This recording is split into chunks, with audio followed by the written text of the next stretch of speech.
Assalamualaikum warahmatullahi wabarakatuh. Bismillah, alhamdulillah, la haula wa la quwwata illa billah, amma ba'd. Bagaimana kabarnya anak-anakku sekalian? Masih semangat? Semoga semangat tetap terjaga. Senang sekali rasanya Ustadz kembali bisa berjumpa dengan anakku sekalian. Dan hari ini kita akan belajar materi Al-Quran tentang ilmu tajwid. Ayo, siapa yang sudah tidak sabar untuk belajar hari ini? Ayo kita belajar bersama-sama. Dengan mengucapkan Bismillahirrahmanirrahim. Materi kita hari ini adalah hukum nun sukun dan tanwin. Ayo, siapa yang sudah tahu apa saja hukumnya? Mari kita pelajari. Baik. Anak-anakku sekalian, yang insyaallah dirahmati oleh Allah Subhanahu wa taala. Ingat, ada 5 rumus yang akan Ustaz berikan berkenaan dengan hukum nun sukun dan tanwin. Yang pertama, ada izhar halki, yaitu apabila nun sukun atau tanwin bertemu dengan huruf hamzah, ha, kha, ain, ghain, dan ha, maka cara bacanya jelas. Rumus kedua, ada idgham bi gunnah. Apa itu? Apabila nun sukun atau tanwin bertemu huruf mim, nun, waw, dan ya. Dan cara bacanya dimasukkan, diidghamkan dengan cara gunnah. Rumus ketiga ada idgham bila gunnah, yaitu apabila nun sukun atau tanwin bertemu dengan huruf lam dan ra yang disingkat lari. Bagaimana cara membacanya?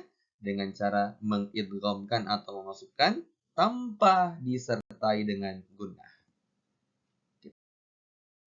Lanjut, rumus keempat. Ada yang namanya iklab. Apa iklab itu? Apabila nun sukun atau tanwin bertemu dengan huruf ba dan cara bacanya diubah menjadi suara mim dengan gunnah. Dan rumus yang terakhir yaitu ikhfa hakiki, yaitu apabila ada nun sukun atau tanwin bertemu dengan 15 huruf, yang mana hurufnya adalah huruf ta, sa, jim, dal, za, zai, sin, shin, sod, dod, to, zo, fa, qaf, dan kaf. Cara bacanya disamarkan dengan gunnah.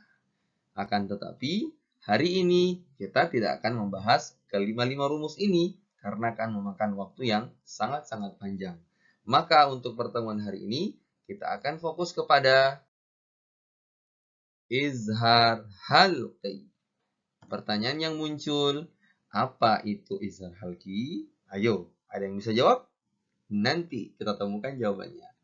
Pertanyaan kedua, bagaimana bacaan izhar halqi? Jangan sampai kita asal membacanya, padahal ada rumus dan ada teorinya.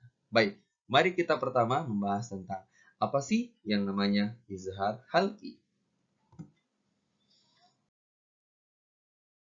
Izhar halqi atau dikatakan izhar dan halqi. Izhar itu menjelaskan atau jelas, sementara halqi berasal dari kata halq, yaitu tenggorokan. Jadi bisa dimaksudkan huruf-huruf yang ada di izhar halqi ini adalah huruf-huruf yang keluar dari tenggorokan. Ada berapa hurufnya? Nanti kita bahas. Selanjutnya, bagaimana bacaannya atau bagaimana teori dari izhar halqi tersebut. Jadi, teorinya adalah apabila ada nun sukun atau tanwin yang bertemu dengan salah satu huruf izhar halqi, yaitu hamzah, ha, kha, ain, ghain, dan ha, maka huruf nun sukun atau tanwinnya dibaca dengan jelas. Tidak dengung dan tidak sama, tapi jelas. Bagaimana caranya? Yuk kita praktekkan sama-sama. Ini adalah contoh bacaan izhar halqi. Kita mulai dari huruf hamzah. Nanti setelah itu berurutan, kemudian ha, kha, ain, ghain, dan terakhir huruf ha. Kita mulai dengan rumus nun sukun atau tanwin bertemu huruf hamzah. Ada contoh di situ yang warna merah, disitulah yang menekan atau yang jelas, bukan samar dan bukan ikhfa. Ustadz akan mencontohkan, anak-anak silahkan menirukan atau mengikuti setelahnya. Bismillahirrahmanirrahim. Ustadz akan membacakan semuanya hidup tanpa diwakafkan supaya jelas semua hurufnya. Bismillahirrahmanirrahim. Wa man ahsana. Lanjut. Tayran ababila. Baik, bisa diperhatikan.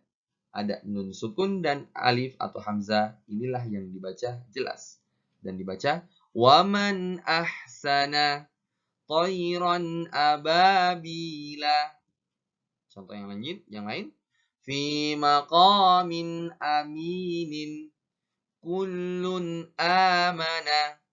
Cukup jelas ya dan simple. Ingat, untuk israr halki dibaca jelas, tidak didengungkan. Jangan baca waman ahsana. Salah. Yang benar adalah waman ahsana. Baik, lanjut. Kita akan membahas bagaimana contoh bacaan atau rumus dari nun sukun atau tanwin bertemu dengan huruf H. Di sini bisa dilihat contohnya. Ustadz bacakan. Silahkan anak-anak sekalian menirukan. Man hamala zulman azizan hakiman. Ustadz ulangi sekali lagi. Man hamala zulman azizan hakiman. Contoh yang lain. Bi'ijlin hanidin la'alimun halimun. Ulang lagi. Bi'ijlin hanidin la'alimun halimun.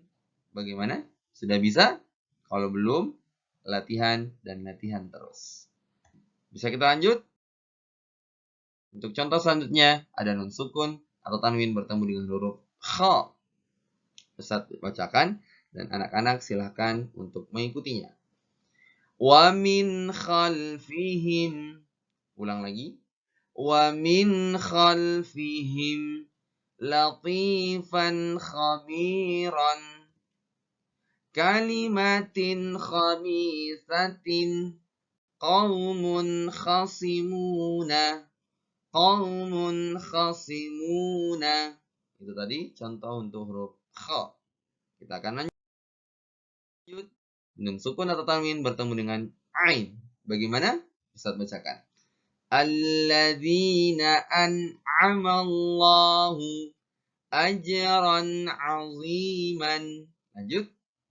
Fi jannatin aliyatin wasi'un alimun. Oke, selanjutnya hukum nun sukun atau tanwin bertemu dengan gha. Bismillahirrahmanirrahim. Min ghairikum haliman ghafuran makhmasatin ghaira mutajanifi wa rabbun ghafurun. Baik, untuk huruf atau contoh yang terakhir adalah nun sukun atau tanwin bertemu dengan huruf H. Contohnya, in huwa illa kullan hadaina ilmin hudan salamun hiya. Baik, cukup simpel dan mudah. Akan tetapi, kalau tidak dipelajari dan tidak diulang-ulangi, akan juga sangat sulit.